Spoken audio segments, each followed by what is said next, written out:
Gente, para quem está em casa vai acompanhando, para quem está presente, eu fiz como prometi semana passada, acho que a maioria recebeu aí, é uma folhinha, você vai marcar resposta A ou resposta B,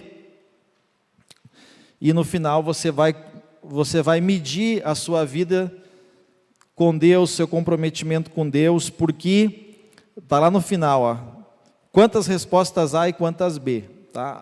A é das pessoas comprometidas, a B é pessoas não tão comprometidas ou não comprometidas com Deus. Falamos semana passada sobre 10 e hoje vamos falar de outros 10 pontos. Né? O tema da mensagem é cristão, para a gente medir, sou ou não sou? Um cristão fiel, comprometido, dedicado, disposto, sou ou não sou? Porque a nossa vida nós não somos o que a gente pensa, nós somos o que a gente faz. A gente pensa muita coisa, mas a gente é o que a gente faz. A gente tem na vida o resultado do que a gente faz. E tudo aquilo que a gente não mede, nós não conseguimos melhorar. Dificilmente a gente vai melhorar uma coisa que a gente não mede, que a gente não coloca alguma coisa do lado, talvez, para comparar. Tem que haver essa reflexão. Por que é que as pessoas não melhoram? Por que é que as pessoas não crescem? Porque as pessoas, elas não buscam, elas acham que elas estão bem, que elas sabem o suficiente da profissão delas, da vida espiritual delas, da família delas. Gente, olha aqui para mim. Muita gente não se conhece direito e não conhece a sua família. Não conhece o seu cônjuge, não conhece os seus filhos, não conhece os seus pais. Moram juntos, vivem juntos, mas não se conhecem. Por quê? Porque leva a vida de qualquer jeito, e aí tem qualquer resultado, e fica reclamando das coisas da vida. Se você tem saúde,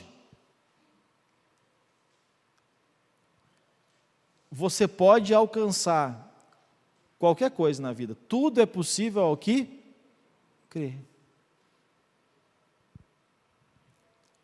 E quero dizer, não importa, gente. Eu não leio, eu não gosto de ler. Ok. Eu não gosto de estudar. Ok. Mas você está vindo aqui, vamos pegar só daqui. Eu acho muito pouco, mas vamos pegar aqui, eu venho nos cultos. Tudo que a gente aprende aqui, pratica, gente. Aplica, gente. Vai ter resultado. O problema é que a gente abastece, mas não roda. Está com o tanque cheio, mas não anda. E a vida é conhecimento e prática. A gente abastece o carro para rodar com o carro. Então, ande, meça a sua vida, veja o que você pode melhorar. Eu falei acho que foi no início do ano, foi na mensagem, acho, aquelas 7 pequenas decisões, grandes transformações, direção divina. Eu falei sobre a primeira, comece. A primeira era comece. E eu me lembro que eu disse, uma área da vida por ano, em 5 anos, você mudou toda a sua vida. Uma área por ano, em 5 anos você mudou toda a sua vida. Porque se você se dedicar a uma mudança por ano, em 1 ano aquilo vai transformar a tua vida. Aquela área da tua vida vai se transformar. Aí outro ano você muda outra. Tá, vamos trazer para nós um conhecimento que você recebe aqui. Não dá para absorver tudo, a gente vai falar 10 pontos. Não dá para absorver tudo. Mas se você absorver e levar aquilo como regra de vida, anotar aquilo para você, ou tomar aquilo para você de uma maneira que você todos os dias reflita naquilo. Todos os dias reflita naquilo. Vai fazer uma grande diferença na sua vida. vai fazer uma grande diferença na sua vida. Amém? Um princípio que você aplicar vai gerar transformação. Depois aplica outro. E depois aplica outro. E quando vê, a sua vida foi totalmente transformada. Então vamos para o 11º, você pode marcar, isso aqui é para você, tá? Pessoal e intransferível, tá? A gente não transfere isso aqui. Nós vamos para o 11º. Pessoas religiosas, elas amam os outros, mas não procuram amá-los tanto quanto amam a si mesmas. Já o cristão, ele manifesta um amor sacrificial. O que é um amor sacrificial? É o mesmo amor de Jesus. Jesus, ele nos amou, e ele nos amou até a morte. Jesus nos amou e amou até a morte. O amor de Jesus por nós foi um amor sacrificial. Lá em Mateus capítulo 5, a partir do versículo 43, diz ali, Jesus falando: ouvistes o que foi dito, amarás o teu próximo e odiarás o teu inimigo. Eu, porém, vos digo, agora olha o princípio, amai os vossos inimigos, preste atenção nisso aqui, amai os vossos inimigos. Amar, gente, muitas vezes não é agradar. Amar, a manifestação de amor, tem uma frase do apóstolo que eu acho que define exatamente o que é o amor, principalmente com os inimigos. Ele diz assim: amar não é fazer vontades, é atender necessidades. Tanto que lá na lei de Moisés diz que se o animal do teu inimigo, ele cair num buraco, tu tem que salvar ele e devolver ao teu inimigo. Porque uma coisa é o problema de vocês, uma coisa é a diferença que vocês têm. Você não vai deixar de atender e de ajudar uma pessoa pela diferença e pelas dificuldades que vocês têm de se relacionar. Amar os inimigos é isso, não é agradar ele, não é puxar o saco dele, não é fazer o que ele quer, mas é se ele tiver uma necessidade, você não vai se esconder dele, você vai buscar ajudar ele, você não vai julgar ele e dizer, ó, é colheita, bem feito. Amar os nossos inimigos exige esse amor sacrificial, esse amor como o amor de Jesus, porque na nossa humanidade a gente não vai querer ajudar o nosso inimigo, a gente vai querer ajudar os nossos amigos, sim ou não? E diz, orai pelos que vos perseguem, não é para criticar, não é para reclamar, não é para amaldiçoar, é para orar. Para quê? Agora olha só, para que vos torneis filhos do vosso Pai Celeste. A gente só vai se tornar filho de Deus. Uma das características de um filho de Deus, de uma pessoa que nasceu de novo, é que ele tem essa capacidade, pela ajuda de Deus, pela graça de Deus, pelo Espírito Santo de Deus, de amar o inimigo e de orar pelos que perseguem a ele, orar. Porque Deus faz nascer o sol sobre maus e bons e vira chuva sobre justos e injustos. Porque se amardes, agora olha a colocação que Jesus faz, se vocês amarem os que vos amam, que recompensa tem isso? Não fazem os publicanos também o mesmo? E se saudarem somente os irmãos, que vocês estão fazendo a mais? Não fazem os gentios também o mesmo? Portanto, sede vós perfeitos, como perfeito é o vosso Pai que está nos céus. Então, qual é a diferença eu amar quem me ama, eu ajudar quem me ajuda, eu fazer o bem para quem eu sei que vai me devolver o bem? Então, o cristão, ele entende que o amor dele pelos inimigos talvez vai ser um amor sacrificial, talvez vai ser fazer o bem, Talvez vai ser indicar aquela pessoa que você odeia e que talvez te odeia, indicar, olha, vai lá naquele fulano lá, talvez ele tenha o produto que a pessoa precisa, você vai ajudar ele, é uma manifestação de amor, você está contribuindo, você vai orar por ele, você vai abençoar a vida dele, amém, gente?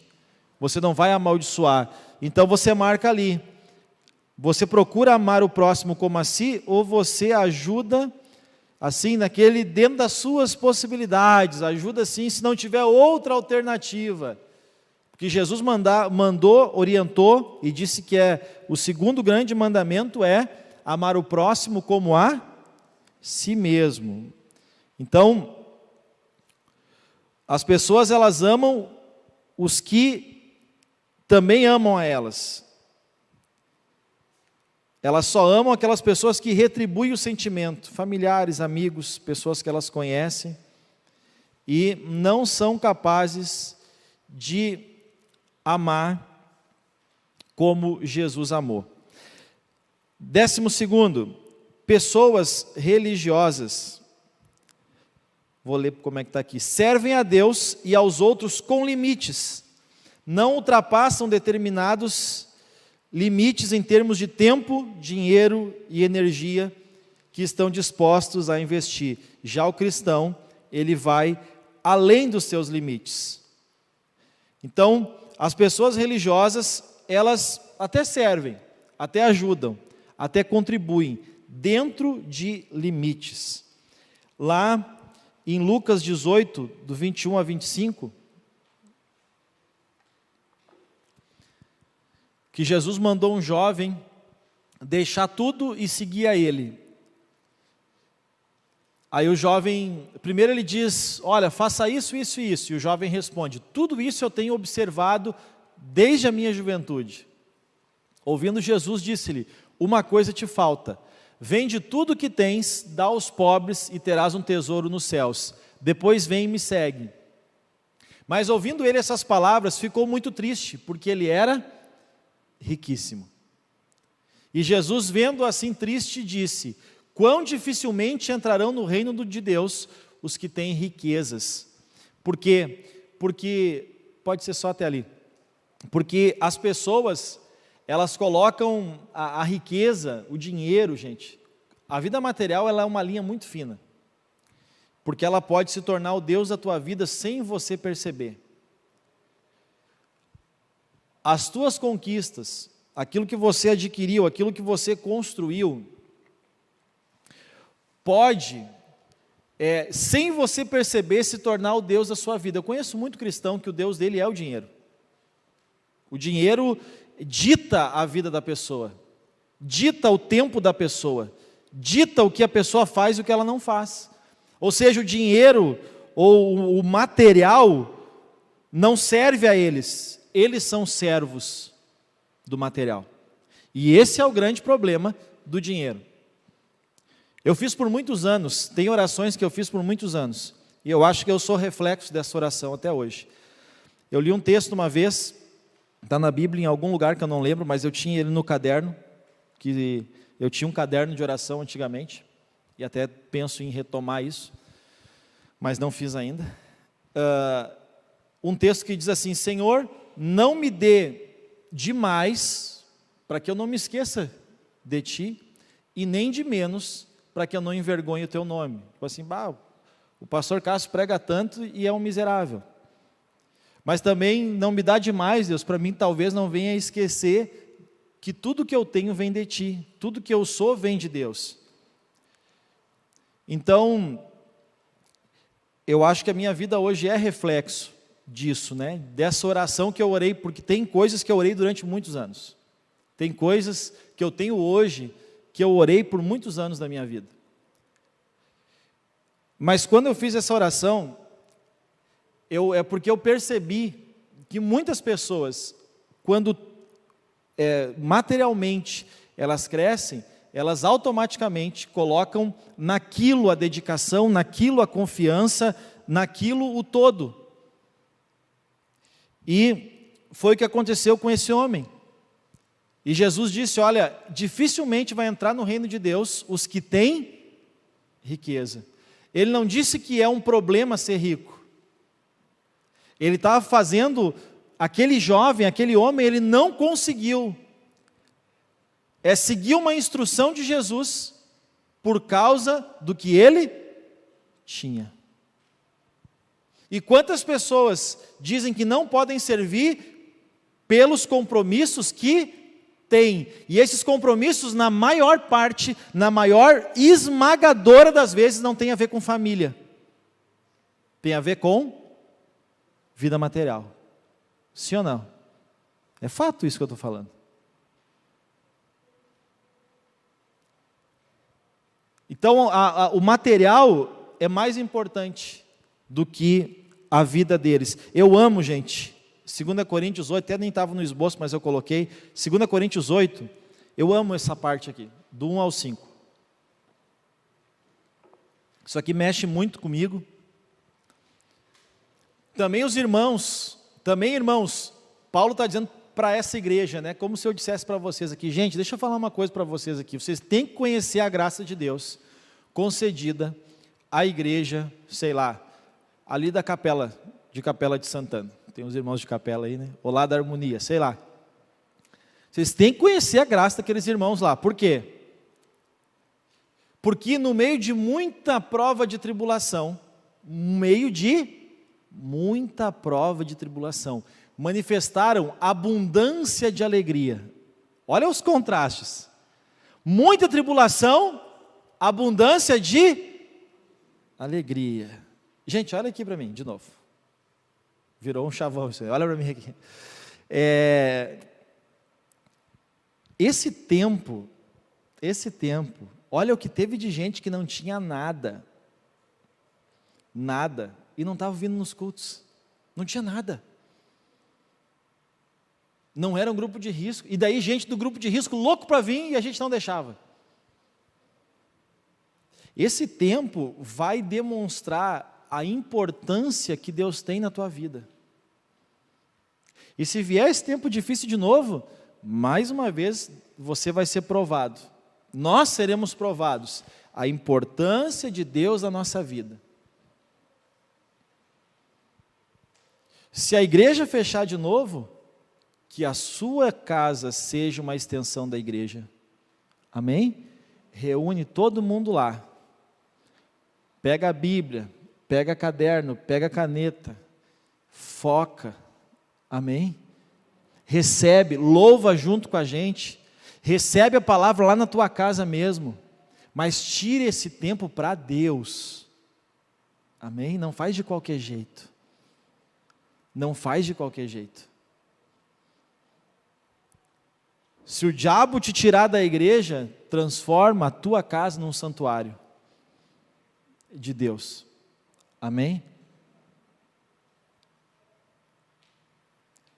Então, voltando ali, na muita tribulação tinha abundância de alegria, na profunda, o que diz ali? Pobreza deles, na profunda pobreza deles, superabundou em grande, eles eram ricos. Rico de quê? De generosidade. Por quê? Porque eles, testemunho eu, Paulo dizendo, eu vi isso, na medida das suas posses, e mesmo acima delas, foram voluntários, pedindo-nos com muito rogaram, né? Imploraram, a graça de participarem da assistência dos santos, e não somente fizeram como nós esperávamos, gente, fizeram a mais, mas também deram-se a si mesmo.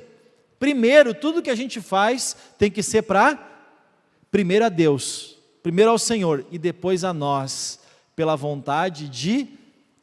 Gente, essa igreja, essas pessoas eram demais,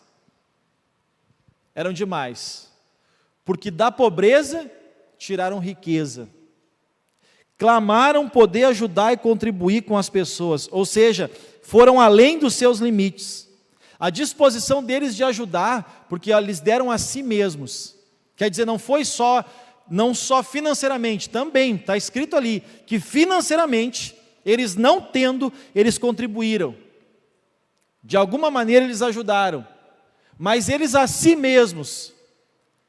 Ou seja, eles foram além. Porque algumas pessoas pensam que esse ir além dos limites de tempo, de dinheiro, de energia, de voluntariado, de dedicação, isso é para obreiro, isso é para líder, isso é para pastor. Não, isso é para quem é cristão. Amém, gente?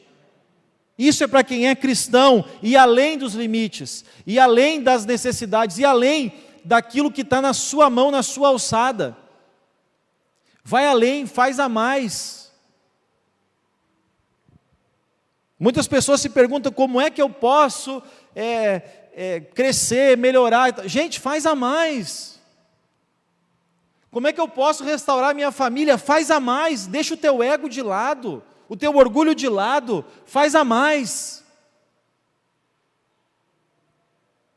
No teu trabalho, faz a mais. Para Deus, faz a mais. Amém, gente? É isso que vai gerar o resultado que a gente tanto espera, o a mais. Vamos lá que a hora voa. 13º ponto.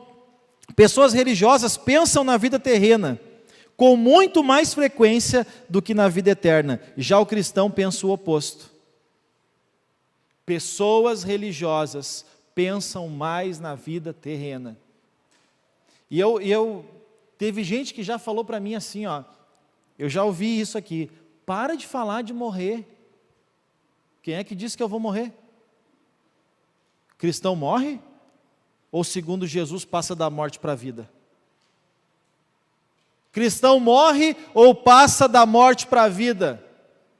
Paulo chama a morte de o nosso último desafio, o último inimigo a ser vencido.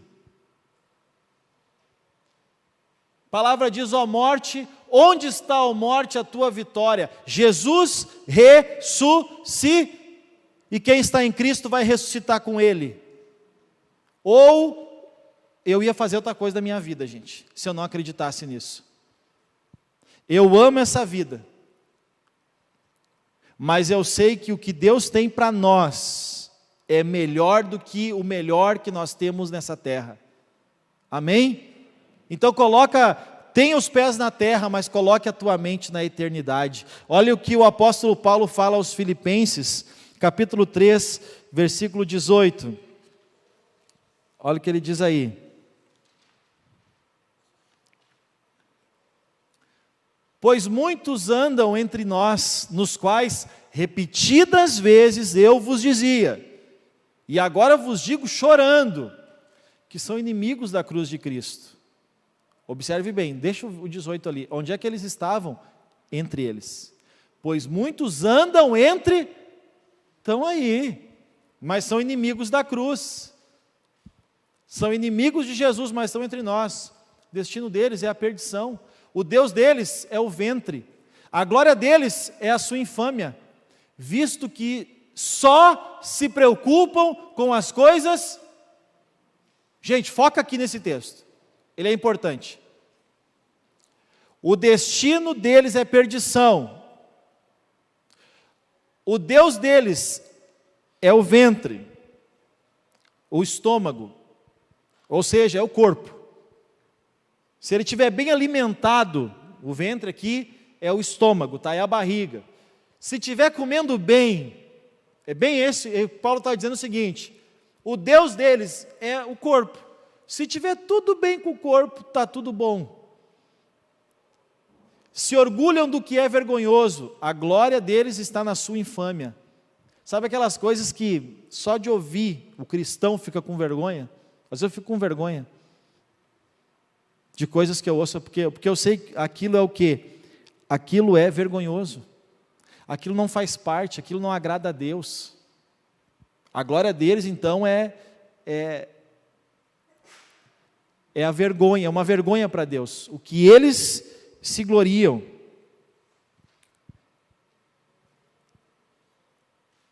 Eles só se preocupam com as coisas terrenas. Mas a nossa pátria está onde? Nos céus. A nossa cidadania está nos céus. de onde também aguardamos o Salvador, o Senhor Jesus Cristo. Lá em Colossenses 3, 1 e 2,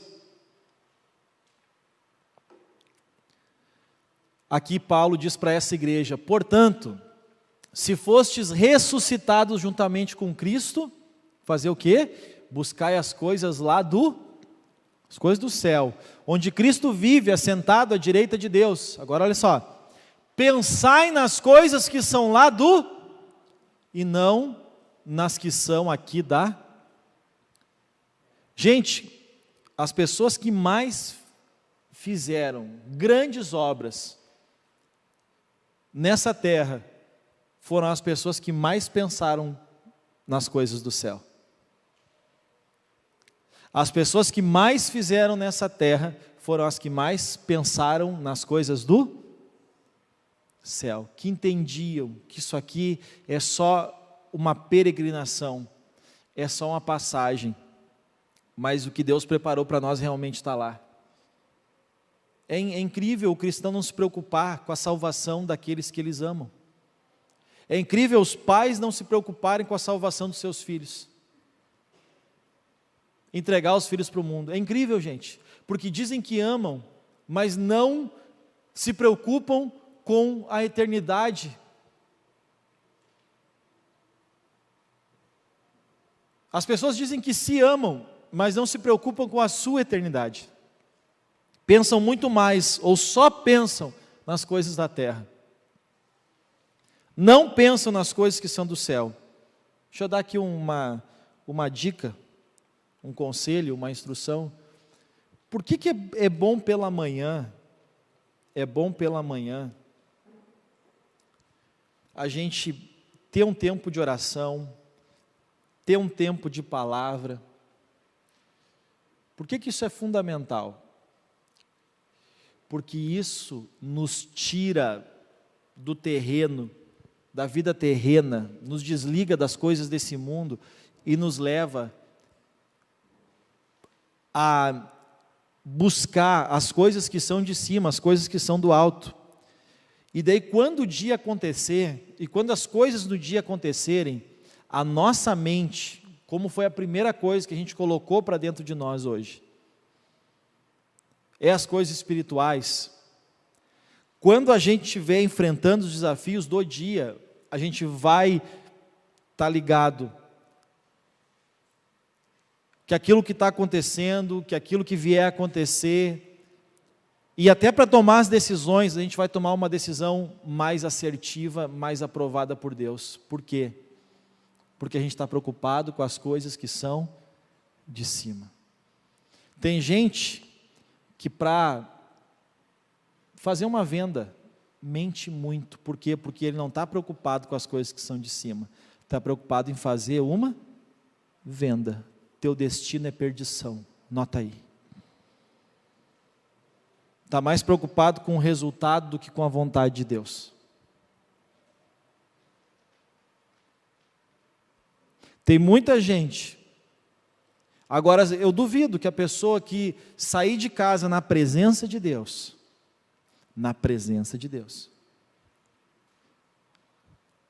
não vai pensar antes. Ou talvez não vai nem pensar, porque vai saber, vai fazer a coisa certa. Amém, gente? 14º. Pessoas religiosas são gratas pelas coisas luxuosas que possuem e pelo conforto que desfrutam. E raramente pensam em ser canal com a sua prosperidade. Já o cristão, ele vê a prosperidade como um propósito de Deus para ser um canal com a sua prosperidade. Olha o que diz 2 Coríntios 9:6.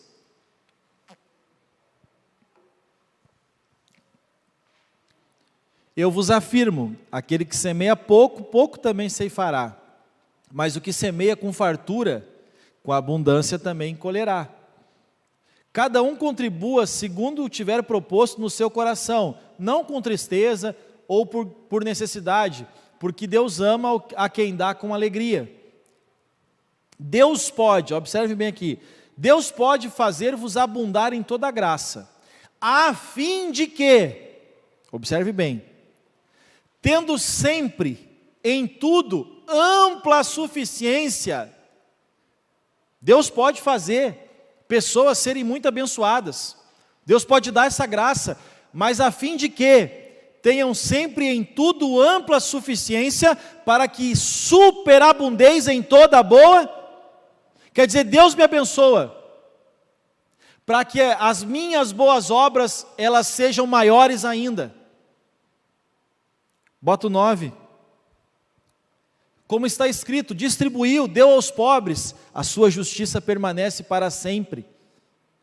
Ora, aquele que dá semente ao que semeia, e pão para alimento, também suprirá e aumentará a vossa sementeira, e multiplicará os frutos da vossa justiça. E o 11, enriquecendo-vos em tudo. Observe bem, por que Deus enriquece?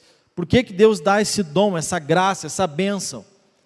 Enriquecendo-vos em tudo, para toda generosidade, a qual faz que, por nosso intermédio, olha que legal isso aqui, gente, Deus nos abençoa, nos enriquece, para que a gente seja generoso, e essa generosidade, a qual faz que, por nosso intermédio, as pessoas deem graças a Deus. Graças a Deus por aquele irmão, graças a Deus por aquela pessoa, graças a Deus por esse, por aquele outro. Então, as pessoas religiosas, elas são gratas, Deus me dá do bom e do melhor, minha vida é um luxo para mim. Gente, a água, o que acontece com uma água parada? Você já viu a diferença de uma água que corre para uma água parada? O que acontece com a água parada? Fica verde, fica podre. Sim ou não? E a água que corre? Você é água parada ou é água que corre? Jesus disse: quem crê em mim, como diz as Escrituras, do seu interior fluirão rios de águas, água que corre, não água parada. Tem muita gente que vai, a expressão é grossa, mas é essa, vai apodrecer com o seu dinheiro.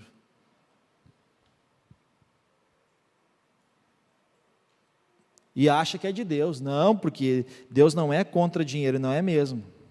Até usa, né? É engraçado, as pessoas, se eu tenho o dom da palavra, as pessoas dizem assim: não, pastor, tu tem o dom da palavra.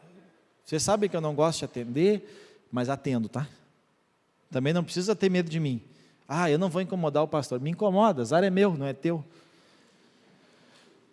Não gosto de... Não, mas tu tem o dom da palavra. Engraçado que os que têm dinheiro não têm o dom do dinheiro daí. Já viram isso aí? Se eu começar a dizer para os irmãos abonados, vocês têm o dom do dinheiro, vão achar que, o pastor só pensa no meu dinheiro, e você só pensa no que eu prego. Não é a mesma coisa, gente? Sim ou não? A pessoa cozinha bem. Quem é que bota na cozinha? Quem é que vai para a cozinha, gente? Você está lá numa reunião familiar, cheio de gente. Quem é que vai para a cozinha? Quem cozinha? E aí, não, fulano tem o dom, né? É ou não é? Aí, o que prega? Tem o dom. O que canta? O que tem o dom. É sempre assim. Mas o que tem dinheiro, daí não é dom. É assim que funciona. O que tem dinheiro não é o dom dele. Não tem, capaz. Então, gente, que a gente possa crescer com isso. Olha o que diz Isaías 58, 6 e 7. Porventura não é esse o jejum que eu escolhi? Olha que jejum. Não tem nada a ver com não comer. Solte as ligaduras da impiedade. Desfaça as ataduras do jugo, da servidão. O que é ligadura? É o que te prende, é o que te liga. O que é atadura? Atadura é aquelas faixas, o hospital bota na gente, no braço, que te prende. Deixa ir livres os oprimidos e despedaces todo o jugo. E o 7, observe bem, porventura, esse é o jejum que escolhi, porventura não é que repartas o teu pão com o... Recolhe em casa os pobres desabrigados. Está vendo alguém nu, cubra, e não te escondas do teu próximo. Amém? Tem muito cristão que jejua, religioso, que jejua, mas não coopera com ninguém. Teu jejum não vale, desculpa, mas o teu jejum não vale, não vou dizer nada, mas quase nada. Jejua, mas não obedece a palavra. 15º. Pessoas religiosas fazem o mínimo para poderem serem consideradas suficientemente boas, sem que isso exija demais delas. O cristão faz sempre o melhor. Então, o religioso, ele faz o mínimo. O cristão faz sempre o máximo. Vamos para o 16º, tem que acelerar por causa do horário, tá, gente? 16º, pessoas religiosas se preocupam o tempo todo com sua segurança, são escravas do controle total. Já o cristão, ele confia a sua vida a Deus, ele confia em Deus. Olha o que diz 1 Timóteo 6, do 17 ao 19. Exorta os ricos do presente século, que não sejam orgulhosos, não depositem a sua esperança na instabilidade da... Quantas pessoas estavam bem, viviam bem melhor que a maioria de nós aqui, ó. E a segurança deles era o negócio deles, o emprego deles. E veio essa confusão toda, e você foi. Você foi. Aonde estava a confiança deles? Nas coisas deles. Eu quero dizer, o cristão vai passar por tudo isso, vai aprender, vai crescer, vai dar glória a Deus, e esse período vai ser bênção na vida dele, amém? Agora o religioso vai se arrebentar e vai começar a procurar os culpados. Aí é a igreja, aí é o pastor, aí é o governo, aí é o presidente, é o governador, é o diabo, de tudo um pouco.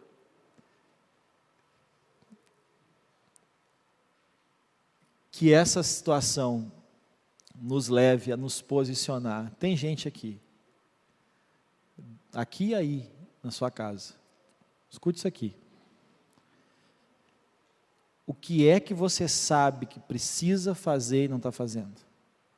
Precisa largar e não está largando? Qual é a posição que você tem que tomar e não está tomando? Acorda, gente.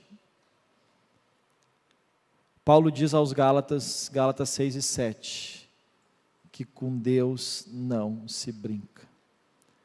Não vos engadeis, de Deus não brinque com Deus.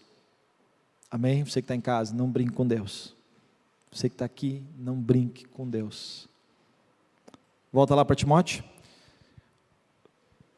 Não sejam orgulhosos, não depositem a esperança na instabilidade da riqueza, mas onde é que a gente tem que depositar nossa esperança? Em que tudo nos proporciona ricamente para a nossa satisfação. Pratiquem o bem, sejam ricos de boas obras, generosos em dar, prontos a repartir. Acumulem para si mesmos tesouros, sólido fundamento para o futuro, a fim de se apoderarem da verdadeira vida. Amém, gente? Que texto lindo. 17º. Pessoas religiosas se sentem seguras porque frequentam a igreja, porque são batizadas, talvez porque foram criados numa família cristã. Já o cristão, ele se sente seguro, porque ele procura cada vez mais adorar a Deus, agradar a Deus, servir a Deus. A segurança dele é Deus, não é a igreja, não é a estrutura, né, religiosa. Olha, gente, eu nunca, e eu não sou pastor a vida toda, consagrado eu fui em 2010, se não me engano. Tá, tenho 10 anos então que eu sou pastor, o que não vale comemorar isso aí. E eu nunca pedi uma oração para um líder, nunca pedi, vem aqui e ora por mim. Já oraram por mim, mas eu não pedi a oração. Eu já recebi oração, mas nunca pedi oração. Por quê? Por que o cristão, você pode receber oração, mas você tem que confiar na sua oração. Você tem que confiar no seu relacionamento com Deus, na sua vida com Deus. Você tem que confiar na sua adoração, na sua dedicação, no seu servir, no seu contribuir, no seu fazer o seu melhor para Deus. Confie nisso, gente. Confie nisso. A palavra diz que tudo que a gente planta, a gente colhe. Aprenda a fazer uma oração aqui. Até para os meus sonhos, eu digo para Deus, Deus, se eu mereço, me dá. Se eu não mereço, não me dá. Aprenda a confiar na tua dedicação, na tua fidelidade, na tua busca, na tua intensidade a Deus. Então as pessoas, elas acham que segurança, eu vou na igreja. Gente, o povo de Israel, principalmente quem morava em Jerusalém, achava que estava seguro, porque em Jerusalém estava o templo, dentro do templo estava o Santo dos Santos, dentro do Santo dos Santos estava a Arca da Aliança, onde estavam os rolos, que hoje são os livros da Bíblia,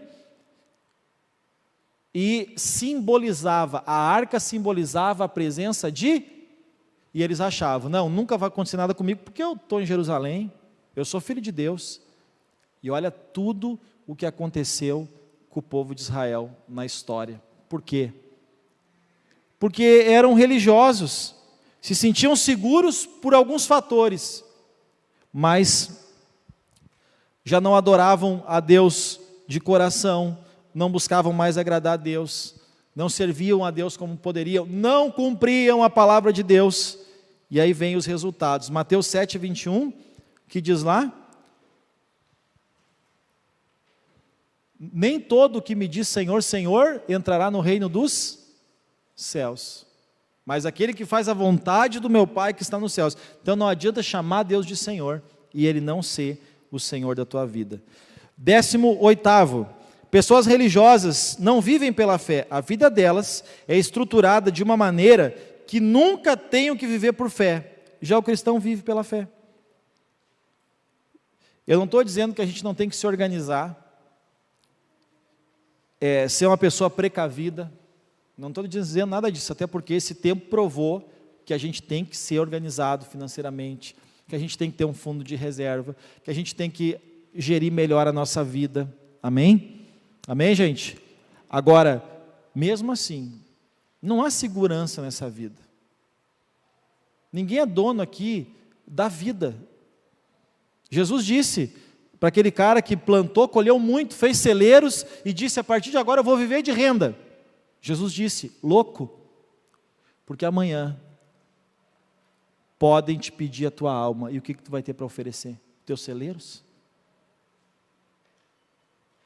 Por mais que você esteja bem, vivendo das suas rendas, daquilo que você plantou, trabalhou, colheu, legal, bênção, amém, mas não coloque a sua confiança nisso, coloque a sua confiança em Deus, viva pela fé, tenha uma vida de fé,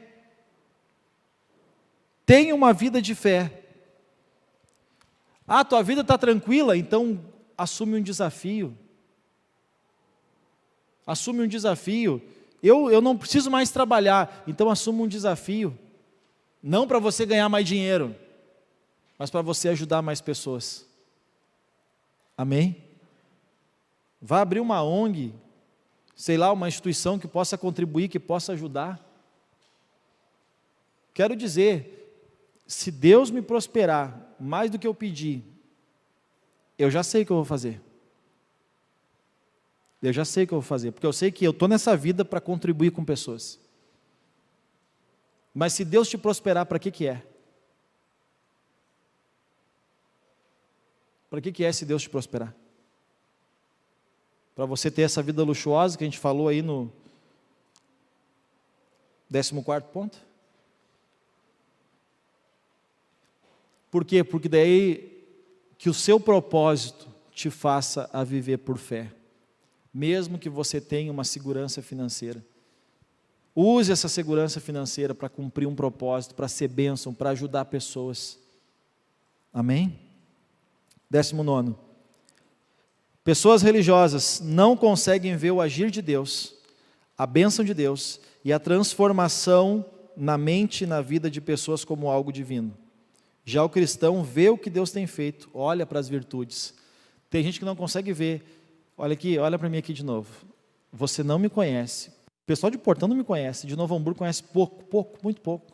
Porque eu deixei uma vida para trás para viver uma nova vida com Cristo. Mas se você conhecesse o meu passado, conhecesse de onde eu vim, a cultura que eu vim, o jeito que eu era, você também não ia acreditar que eu poderia ser um pastor. Eu olho aqui para vocês, a maioria aqui pode ser um pastor, uma pastora. E eu falo isso porque eu me conheço, e eu estou aqui, e eu contribuo com você. Então, se eu posso contribuir com você, se eu pude deixar um passado para trás, e Deus fazer uma obra na minha vida, e hoje, através da minha vida, eu acho que eu não sou digno de ocupar, eu falo, é ruim falar isso, porque parece uma falsa humildade, mas não é, gente, eu falo com sinceridade. Eu não acho que eu sou digno, porque eu me conheço as minhas fraquezas, conheço o meu temperamento, conheço o meu passado. E aí eu olho para vocês, eu podia ver aqui, se a gente tem 90 pessoas hoje, eu podia ver 90 igrejas. 90 igrejas. Porque tem gente aqui que podia fazer muito mais do que eu. Só que às vezes a gente olha para as pessoas e não consegue ver isso. O religioso não consegue ver o que Deus pode fazer, ou o que Deus tem feito, ou não consegue ver como uma bênção de Deus. O cristão, ele vê que Deus tem tem uma palavra que eu não falo para as pessoas, mas é porque virou um chavão. Deus tem uma grande obra na tua vida, e Deus tem uma grande obra para a tua vida. Só que de tanto falarem isso, virou assim uma chacota. Mas eu não tenho dúvida que Deus tem uma grande obra para a vida de cada um. O problema é que as pessoas não querem viver um cristianismo, querem viver um religiosismo, não querem deixar suas paixões, suas vontades para fazer a vontade de Deus. Mas o cristão vê que Deus pode, vê que Deus tem feito, olha para a pessoa e vê que Deus vai transformar aquela pessoa. Uma vez eu estava lá na igreja, e aí tinha um intercessor, e ele estava do lado de fora, e eu vi que ele estava assim muito emocionado, né? E era um intercessor que eu fazia questão, todo o retiro que eu ia, eu dizia, tu tem que ir comigo, porque ele era um cara assim de um discernimento espiritual muito bacana, assim. Ele falava para mim, Cássio, aquele ali, aquele lá, esse, aquele. Ele tinha assim uma visão espiritual, e ele estava do lado de fora, e ele estava muito emocionado. Aí eu fui lá e disse, que isso, cara? Aí ele disse para mim assim, tá vendo aquele visitante ali? O cara estava no pátio, como se estivesse aqui no pátio, e o cara estava fumando um cigarro antes de entrar, né? Eu estou orando por ele, eu vou orar por ele. Ele vai largar aquele cigarro. Ele não conhecia o cara era um visitante, não sabia nem o nome, mas ele estava intercedendo de uma maneira, gente, assim, mas ele via o cara liberto, ele via o cara transformado. O religioso, ele não acredito, o cara está fumando aqui no estacionamento e ainda me larga a bituca do cigarro no chão. Muito religioso ia julgar. O que ele estava fazendo? Ele estava orando, crendo que a pessoa ia se libertar. Como é que você vê as pessoas? Pelo sacrifício da cruz ou pelo olho da religiosidade? Como é que você vê as pessoas? E o último, Pessoas religiosas provavelmente bebem menos e suam menos que as outras. Fora isso, não são muito diferentes daquelas que não creem em Deus. Já o cristão entende que a sua vida agrada a Deus quando ele está em obediência a Deus. Porque, olha o que diz lá em último texto que a gente vai ler, Mateus 23, do 25 ao 28. Ai de vós, escribas e fariseus, hipócritas, porque vocês limpam o exterior do copo e do prato, mas estes por dentro estão cheios de rapina e intemperança. Fariseu cego, limpa primeiro o interior do copo, está falando da vida, né? Limpa o teu interior, para que também o exterior fique limpo. Ai de vós, escribas e fariseus, porque sois parecidos com um sepulcro. Todo mundo aqui já foi em cemitério, né? Bonito por fora, que por fora se mostram belos, mas interiormente estão cheios de ossos, de mortos e de toda a sua imundícia. Assim também vós, exteriormente pareceis justos aos homens, mas por dentro são cheios de hipocrisia e de iniquidade.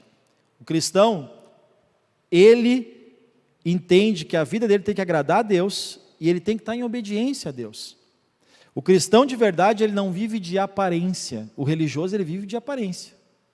O importante é a aparência, o importante é o que os outros veem. Mas deixa eu te dar uma má notícia. Deus não olha o seu exterior, Deus olha o nosso coração.